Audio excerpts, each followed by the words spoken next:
Hi there.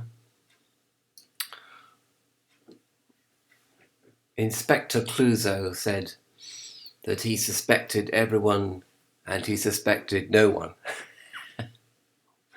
which is an absurdity that only Inspector Clouseau could come up with. But I want to say something equally absurd in the sense that I believe in everything and I believe in nothing. And if you think about it, that really is an absurd position to take. Well, let us put it this way. I'm certainly split between belief and knowledge. That's for sure. The human condition is such that it seems to me that you have belief on one hand and you have knowledge on the other. But what I want to present here briefly, or as briefly as I can, the fact that Gnosis is a strange middling path between these two monoliths of knowledge and belief. And now this video comes hot on the heels of the video that I'm uploading now, which is Gnosticism and the Pink Angel. But I have covered this before, and perhaps obsessively, really, for some people that just want life to be simple. You know, when we look at knowledge, knowledge of the world is really gained from a perception through the five senses. And this is looking at the world from a completely atheistic, materialistic point of view. You have the five senses, and and everything is gained through the five senses, and everything that isn't gained through the five senses, through experience, is gained through rational thought.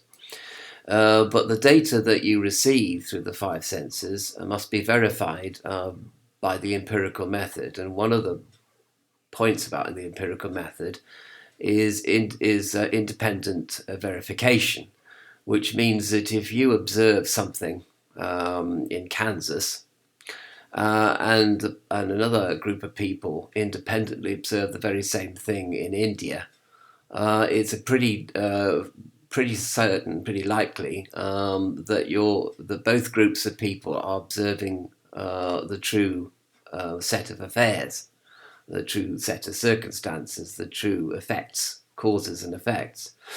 So that's basically verified by the empirical method involves independent verification. And it's very, very important. It's a cornerstone of the empirical method.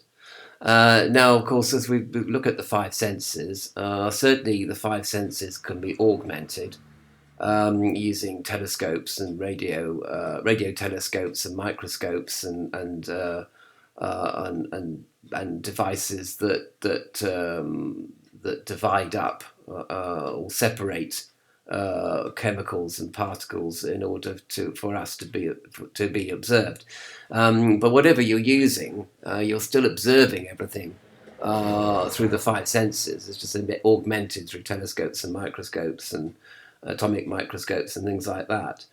And again, you know, if you observe something through a telescope or a microscope in Kansas, you want another group of people to independently see the same thing in India.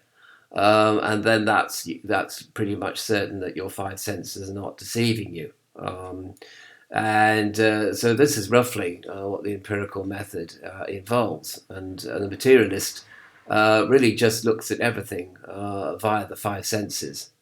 Now, of course, there's certain things as creating mathematical models that may or may not have what they call predictive validity. So you have your hypothesis, which predicts the behavior of something, and then the behavior is verified by different groups of people around the globe. And then that behavior is therefore verified by independent verification.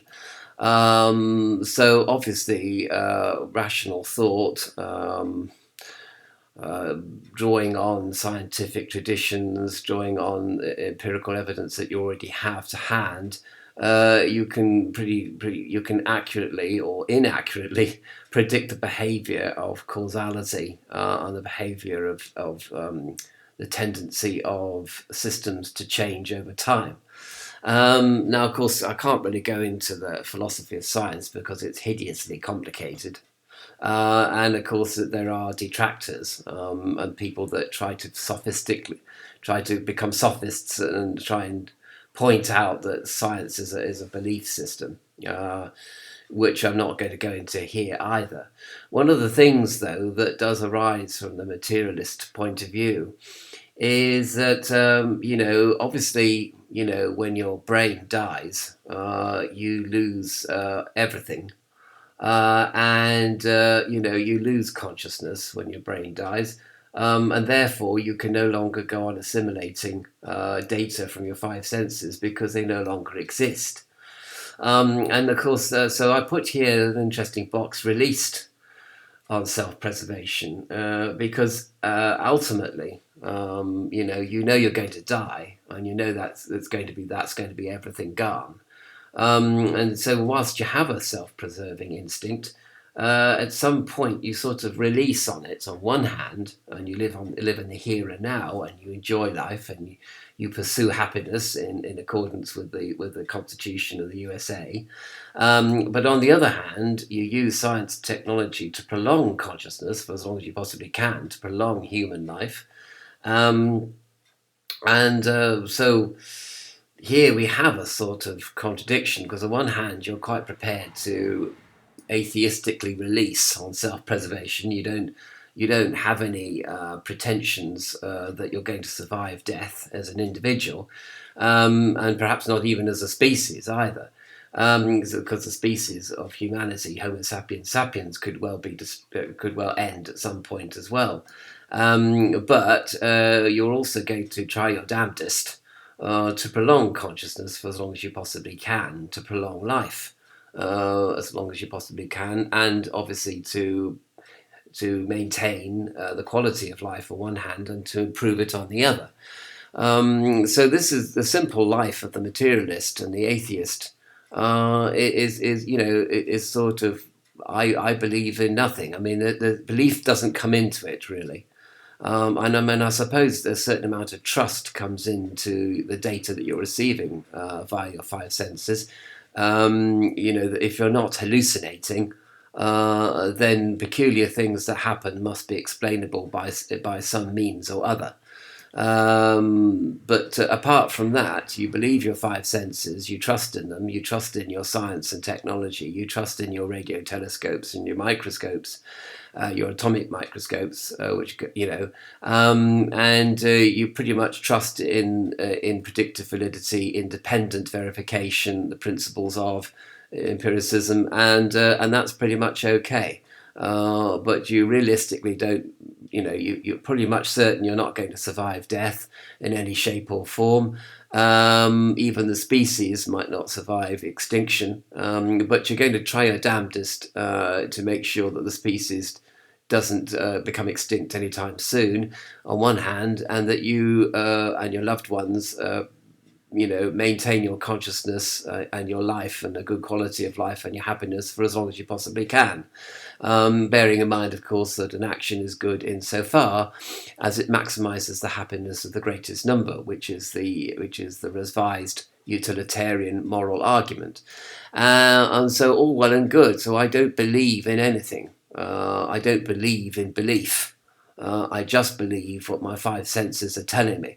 And as long as I'm not hallucinating or have a fever, then if other people can also see the same thing as me or experience the same thing as me independently across the globe, then I'm pretty sure that it's not hallucination, that my senses don't deceive me, and that my five senses, the data that they receive, verify the hypothesis that I put forward on the basis of cognition and cogitating about the data that other people have received in the past. So I'm building on a corpus of knowledge which has all been created by empiricism. So I don't believe in anything. Basically, I don't put anything down to belief. It's either you know or you don't know. It's a binary system, 1 or 0, as far as I'm concerned, as a materialist and an atheist. And there's no God, there's no first cause. Evolution is by the action of chance alone, as indeed most things are ultimately by chance alone, even though there are various modes of causality which are temporarily incident upon the universe. Okay, and then we'll just leave it at that. I can't go into any more than that, really. Otherwise, we're here all night. And then there's the other thing. I believe in everything. Basically, I believe in everything and anything.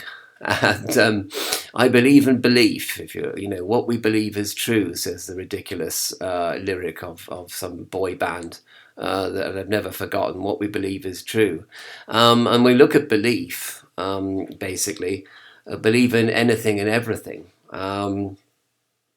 We believe as a result of psychoactive drugs, for example, which change your perception. And basically, you believe that everything that you perceive as a result of being on the drugs is actually real and existent.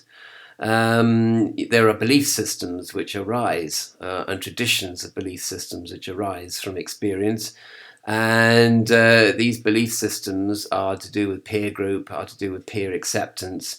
And it's important for people to share beliefs, obviously, because it brings them closer together as human beings. And we are social animals. We don't like lockdowns and we don't like being apart from each other. But belief systems also bring us together. And create communities of belief systems, and communities based on belief systems, and quite complex they are too, with complex cosmologies and superstitions and old wives' tales and various wisdom lore that's brought together. Of course, the other thing is ritual, collective ritual or independent ritual, and it seems to verify what you believe through ritual. And of course, the power of suggestion, self-suggestion, or suggestion by another person. And what basically all this means, if you remember the example, put your beaker of water on the left and you'll put your homeopathic remedy on the right, and then you just make the sign of infinity between the two to connect the two, and the energy of your homeopathic remedy goes to the beaker of water, right? That's one way of making homeopathic remedies without having to buy them, by the way. little hint there. You can get them once you've bought the one homeopathic remedy, you can actually make thousands and thousands of potions just by this method I suggest. Now, people might say, well, this is ridiculous, how can you transfer energy from homeopathic remedies to a beaker of water, but the thing is that all this, these things, rituals, suggestion, psychoactive drugs, belief systems and mystery schools, what they're all doing, it is thought, by the materialist and atheist, by the way, what they're really doing is appealing to a part of your consciousness which is like a child and literally believes that anything and everything is possible. So no matter how rational you are, no matter how rational you think you are, or atheistic or materialistic, there's always going to be a part of this sort of deep unconscious which believes like a child, and that literally everything is up for grabs, everything is possible, and every kind of causality exists, and even no causality. So, of course, from this, science has observed what they call the placebo effect, which is where convincing this childlike part of your consciousness that something is true actually creates neurological pathways which stimulate hormones and stimulate the autoimmune system to actually create system changes which actually have a positive effect on psychological and physical well-being. So the placebo effect is very well known about and hugely documented. But it is, if you can convince this unconscious child that anything is possible, then sometimes the power of this belief can actually create physiological change in the body. And this is well documented and verified independently across the globe, which is, of course, which means that there is something to this hypothesis. Now, the other thing, of course, is magical effects. These go beyond the placebo effect, and people actually perceive things which are not there, and perceive things which are there. And things disappear and things reappear through the power of suggestion, through the power of mesmerism or hypnosis or self-hypnosis. And extraordinary things happen on the magical plane, on the magical realm, apparently. We are enthralled, I suppose, and the childlike unconscious part of ourselves is easily enthralled by things that go bump in the night, by the data coming in via the five senses. But the five senses have been augmented, if you like, through hypnosis and psychoactive drugs and the power of belief and the placebo effect itself. Well, one of the things that actually link all this together is a very powerful self-preserving instinct, and this childlike part of one's consciousness actually believes that it is possible to survive death. This is ultimately the crux of the matter. Is a belief that death is not the end. Okay, and it's so powerful that anything and everything can validate that gut feeling that death is not the end, because basically people who believe in things really at the crux of their matter cannot really accept the end, unlike the atheist and materialist, who ultimately can accept the end. Whereas I don't think that the psychic occultist person wrapped up in the placebo effect, person into rituals and belief systems, I don't think they really can accept the end. And this is why they're so motivated to believe in anything and everything. Okay. Now, if this appears to be a complete dismissal of belief, well, on one hand, it certainly is. And being a scientist and a geneticist myself, I would certainly believe. I certainly understand the power of the placebo effect, and I understand the power of suggestion, and I also understand this model that this childlike person, this childlike consciousness in the individual believes in anything and everything because they want to survive death. I can certainly understand this belief, but I can certainly see that it has to be rejected. Apart from the placebo effect, where it is possible to actually isolate a chain from belief to physiological change in the body. And in that case, but it isn't a metaphysics that's doing anything. It's still a physical model, which is explaining magic and suggestion and belief systems and altered states of consciousness. So if you think I'm dismissing beliefs, then in a sense I am. I am dismissing them, really. Very much so, and I'm sort of taking the side of the empiricist and the materialist and the atheist in this matter, in the matter of dismissing belief.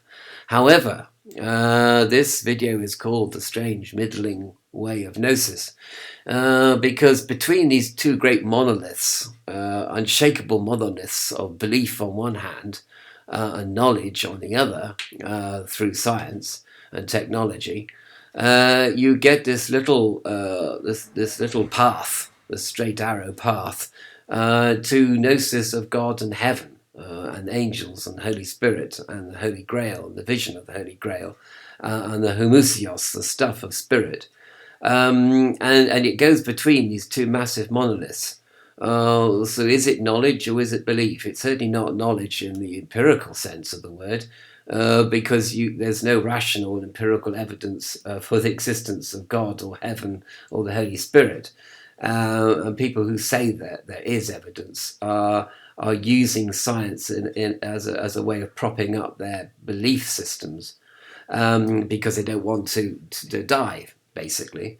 So it's certainly not knowledge in the empirical sense of the word, in the scientific sense of the word, and it certainly isn't belief, because in fact it actually rejects all beliefs. It has a metaphysics that explains that most belief is tied to the realm of the demiurge. In fact, all belief is tied to the realm of the demiurge, as much as knowledge of the material universe is tied to the demiurge. So these two monoliths, these two pillars, both are of the demiurge. Okay, which doesn't get us anywhere. So both of them are draw a blank. Both of them are ultimately a path to nowhere.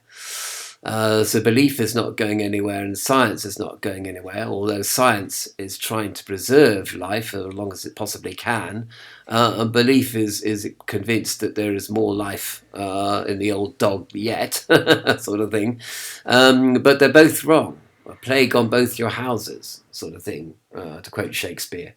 Although obviously science and technology are probably more useful ultimately than spiritual creativity, in quotation marks, which is what this is. It's just creativity, an expression of unconscious desires, of course, as well, which is not to put it down. But magic and and exploration of archetypes is not to be put down at all. I'm not poo-pooing any of it.